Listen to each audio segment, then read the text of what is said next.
প্রায় এক দশক পর চীনের মাটিতে পা রাখলেন মার্কিন প্রেসিডেন্ট ডোনাল্ড ট্রাম্প। চোখে মুখে হতাশার রাজ্যের দুশ্চিন্তা নিয়ে এবারের যাত্রা। বেজিং পৌঁছানোর আগে ট্রাম্প তার স্বভাবসুলভ ভঙ্গিমায় যদিও বলেছিলেন ইরান ইস্যুতে চীনের কোনো সাহায্য তার প্রয়োজন নেই, কিন্তু বাস্তবতা বলছে ভিন্ন কথা। বাস্তব সত্য হলো সব দরজা একে একে বন্ধ হয়ে যাওয়ায় অবশেষে চীনের দরজায় কড়া নাড়তে বাধ্য হয়েছেন ট্রাম্প। ইরান সমস্যা সমাধানে কিছু একটা উপায় খুঁজে বের করতে বৃহস্পতিবার শুরু হয়েছে ট্রাম্প শি রুদ্ধদ্বার বৈঠক। প্রশ্ন হচ্ছে, ইরান যুদ্ধে সরাসরি জড়িত নয় যে চীন, তাহলে ইরান ইস্যুতে চীনের কাছ থেকে কি ফায়দা হাসিল করতে চাইবেন ট্রাম্প?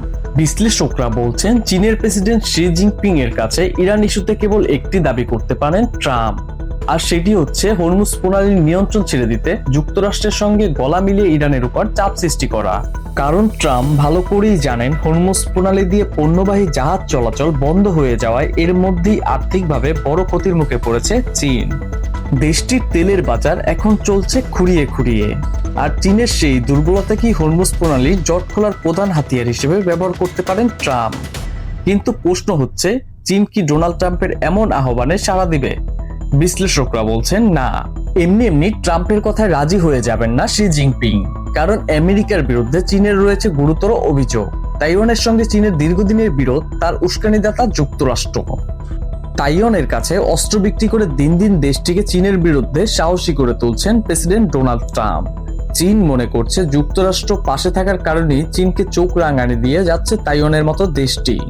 এক্ষেত্রে বিশ্লেষকরা বলছেন ট্রাম্প যখন হরমুজ প্রণালী ইস্যুতে যুক্তরাষ্ট্রের পক্ষ নিতে চীনকে আহ্বান জানাবেন, তখনই তাইওয়ান ইস্যুটি সামনে নিয়ে আসবেন চীনা প্রেসিডেন্ট শি জিনপিং। চাইবেন তাইওয়ানের পক্ষ নেওয়া বন্ধ করুক যুক্তরাষ্ট্র।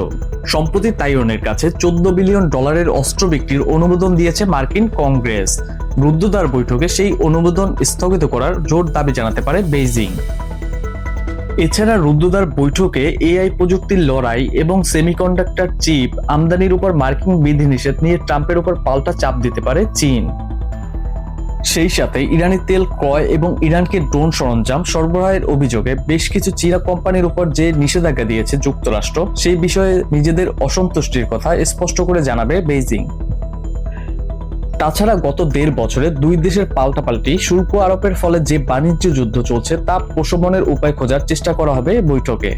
তবে সব ছাপিয়ে বৈঠকের মূল ফোকাস থাকবে ইরান এবং তাইওয়ানের ইস্যুতেই। এই অবস্থায় চীন যুক্তরাষ্ট্র রুদ্ধদ্বার বৈঠকের ফলাফল কি হতে পারে তা নিয়ে বিশ্লেষকদের মধ্যে চলছে বিস্তর গবেষণা। তবে বেশিরভাগ গবেষকদেরই দাবি এই বৈঠকে চীন নয়, চাপে থাকবে খোদ মার্কিন যুক্তরাষ্ট্র। তাই বেজিং থেকেও ট্রাম্পকে ফিরতে হতে পারে শূন্য হাতেই। Imtiaz Hasan, etc news.